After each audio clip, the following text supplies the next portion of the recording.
عاوز أسأل عن هذه الهجمة الشرسة على مصر، هل هي مقصودة؟ ولماذا مصر تحديدا؟ يعني برغم ان احنا عمرنا ما عادينا حد. يا سيدي الفاضل، يعني دعني استعير كلمة السيد الرئيس: مصر أم الدنيا.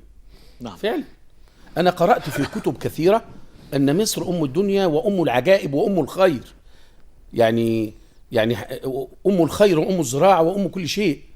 نعم. يعني ربنا قال عن مصر في القرآن الكريم، حتى عن فرعون الذي كان طاغية وكان قال: كم تركوا من جنات وعيون. مصر بلد الجنات، يعني بلد الحدائق، بلد الزراعة، بلد ذات بهجة. كم تركوا من جنات وعيون وزروع ومقام كريم. يعني المصريين دول كانوا نزهة قوي قوي قوي، بس الأكلة والقصعة عمالة، الأكلة بتاكلنا من كل اتجاه. كم تركوا من جنات وعيون وزروع ومقام كريم.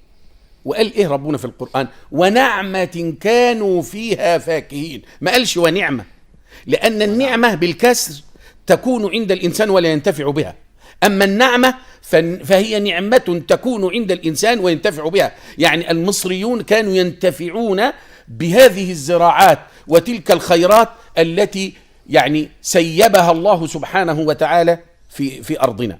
ويعني لماذا الهجمة على مصر؟ لماذا الهجمة على مصر؟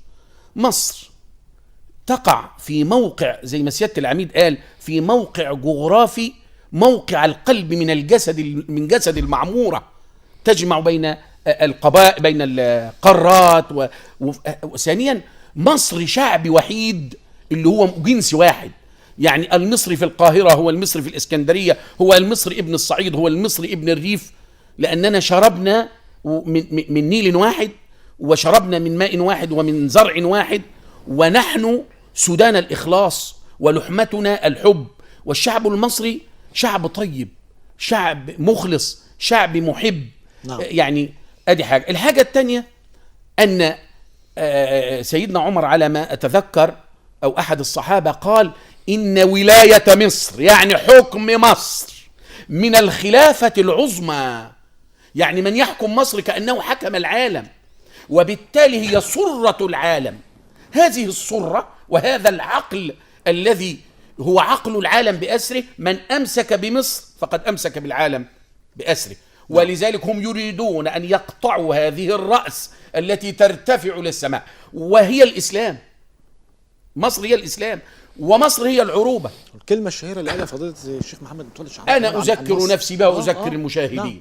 مصر كنانة الله في أرض. نعم. مصر هي التي قاتلت التتار، ومصر هي التي حاربت الصليبيين، ومصر هي التي علمت الإسلام لبلاد المسلمين أو صدرت الإسلام لبلاد الإسلام. ومصر هنا نقطة ونضع فاصل كبير أو دائرة حمراء جدا جدا جدا جدا قانية. مصر ستظل هي مصر. نعم.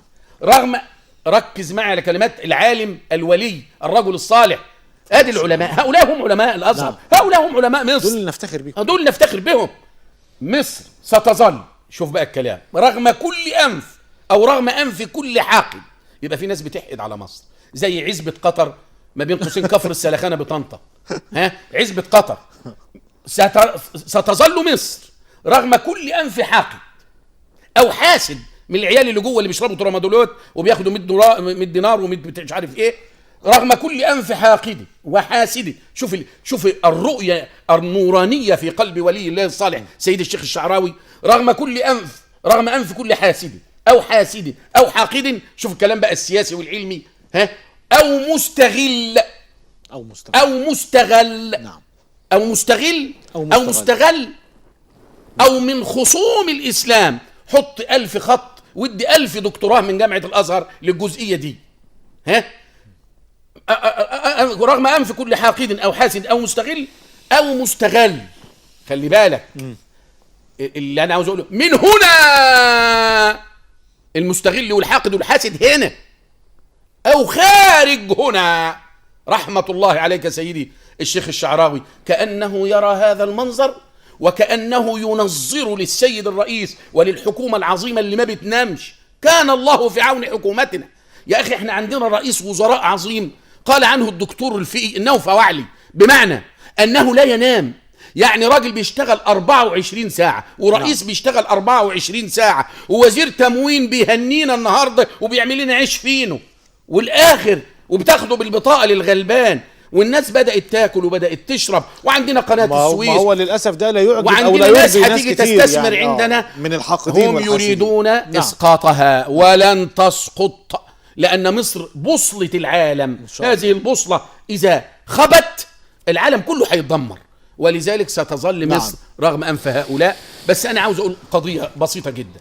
أوجه نداء للسيد الفاضل العلامة الإمام الأكبر شيخ الجامع الأزهر، أقول له، وللسيد وزير الأوقاف أقول له، نحن كتائب مجاهدين بصدق في العلم الديني، نحن نريد من يأخذنا إلى المصانع وإلى المزارع وإلى الأندية وإلى مدارس الابتداء والإعداد والثانوي وإلى الحضانة. احذروا الحضانة.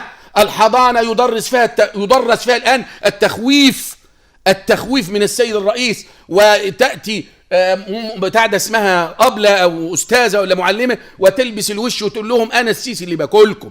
لابد من هذه الحضانات أن تفضح وأن ننظر إليها ونأخذ العلماء العاملين في كل بلد. ما تجيبليش القادة والسادة من العلماء بس.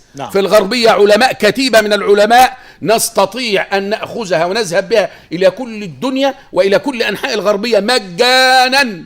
ها نحن نعرض الخدمات لوجه الله لكي نقضي على جذور التطرف من منبعه. سيادة العميد، لو حابب أنهي